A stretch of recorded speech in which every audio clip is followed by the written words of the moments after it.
bos tanya hal peribadi kita, kalau tak nak jawab, nak cakap macam mana cara baik, tipu lah. Contoh, bos tanya, awak single ke taken? Cakap lah, saya dah kahwin. Walaupun kau tak kahwin lagi, apa masalah? Tipu je lah. Sebab bila orang tanya benda personal kita, kita tak wajib jujur guys. Sebab tu benda personal kita, kenapa nak bagi tahu? So cakap lah, tipu je lah. Siapa yang menang World Cup tahun ni? Malaysia. Kena support Malaysia lah guys. Aku bukan penganggur guys.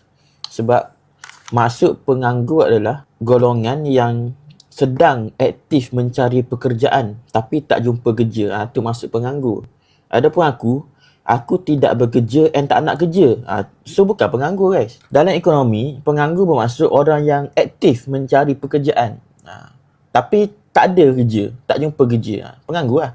Adapun aku tak kerja and aku tak nak bekerja. So dia bukan penganggur guys. Faham tak guys? Lepas tu korang kena masuk live aku jadi bijak. Untuk paid review ataupun apa-apa collaboration, korang PM je account ni di MBA Islam.